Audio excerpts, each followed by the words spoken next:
বন্ধুরা, আমাদের রূপায়ণ নমিন্স ব্লগে তোমাদের অনেক অনেক স্বাগত আর অনেক ভালোবাসা। আজকে তোমাদের করে দেখাবো পুঁই শাকের চচ্চড়ি, আর সেটা করে দেখাবো চিংড়ি মাছ দিয়ে আর মাছের তেল দিয়ে। তাহলে চলো এর জন্য কি কি লাগবে দেখে নিই।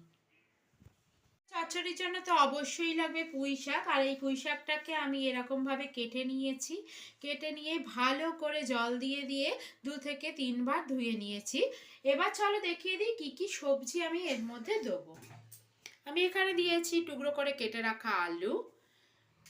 কুমড়ো তো অবশ্যই লাগবে পুঁই শাকের চচ্চড়িতে, তাই জন্য কুমড়োও কেটে নিয়েছি একটু বড় বড় সাইজ করে।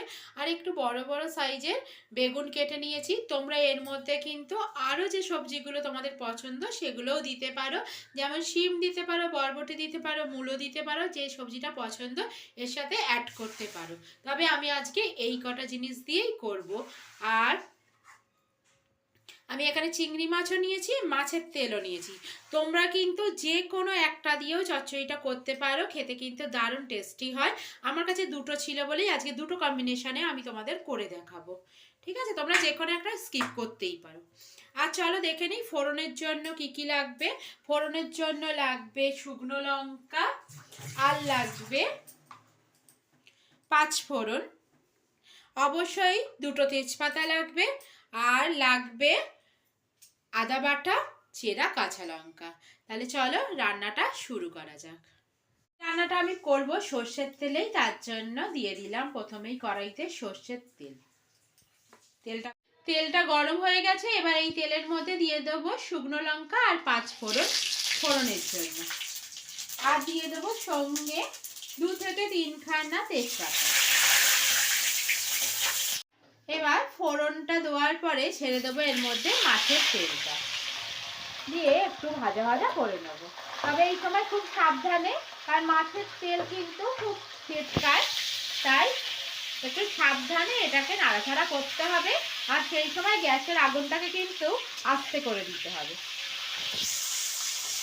তেলটা ভাজা হয়ে গেছে। এবার এই সময় দিয়ে দেবো কেটে রাখা আলু আর কুমড়োটাকে। আমি বেগুনটাকে একটু পরে দেবো, কারণ বেগুনটা নরম জিনিস তো, তার জন্য বেশি ভাজার দরকার পড়বে না। এবার এই সবজিগুলোকে ভালো করে ভেজে নেব। এবার এটা খানিকটা ভাজা ভাজা হয়ে গেছে। এবার এর মধ্যে মিশিয়ে দেবো কেটে রাখা বেগুনটা, আবার একটু ভেজে নেব। আর এই সময় দিয়ে দেবো এর মধ্যে চিংড়ি মাছ। এটা তোমরা আগেও ভেজে নিয়ে দিতে পারো, তবে এরকম সবজি ভাজার সময় যদি চিংড়ি মাছ দেওয়া হয় তাহলে চিংড়ি মাছের গন্ধটা কিন্তু তরকারির মধ্যে পুরোপুরি থাকে।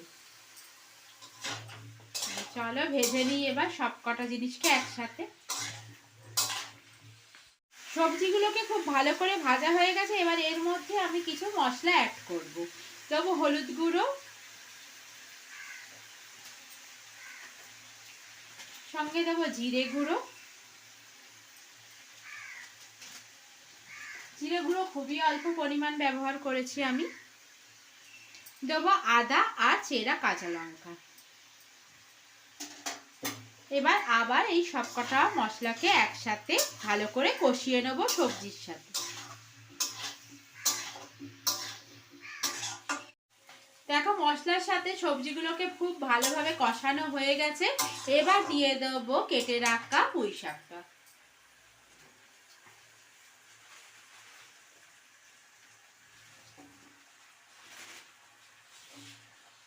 শাকটাকেও আমি সবজির সাথে খুব ভালোভাবে মিশিয়ে নেব। দিয়ে কিছুক্ষণের জন্য, মানে ওই 10 মিনিটের জন্য আমি একটা ঢাকনা চাপা দিয়ে দেবো।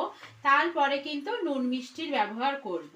এই সময় নুন মিষ্টির ব্যবহার করব না, কারণ শাকটা কতটা কমবে সেই পরিমাণ কিন্তু নুন মিষ্টির ব্যবহারটা করতে হবে। দেখো বন্ধুরা, শাকটা কিন্তু সবজির সাথে খুব ভালো করে মিশিয়ে নিয়েছি। এবার এই সময় একটা ঢাকনা দিয়ে ঢাকা দিয়ে দেবো। যেরকম বললাম 10 মিনিটের জন্য আমি ঢাকনা চাপা দিয়ে দেবো। তবে এই সময় কিন্তু কোনো রকম জল দেবো না, কারণ শাক থেকে জল বেরোয়। তো চলো ঢাকা দিয়ে রাখি। আর গ্যাসের আগুনটা সবসময় কিন্তু সিমে দিয়ে রাখবো।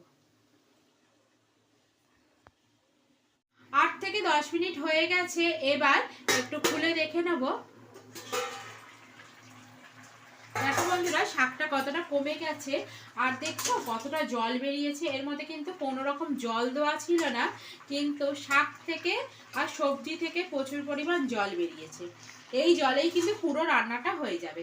এবার আমি কিন্তু তখন নুন মিষ্টিটা অ্যাড করিনি, এই জন্যই করিনি কারণ জানতাম যে এই জিনিসটা কমবে, আর সেই পরিমাণ তখন নুন মিষ্টিটা এর মধ্যে দিতে হবে। তাহলে চলো নুন মিষ্টিটা দিয়ে দিই এর মধ্যে পরিমাণ মতো, যে যার স্বাদ মতো নুন দেবে।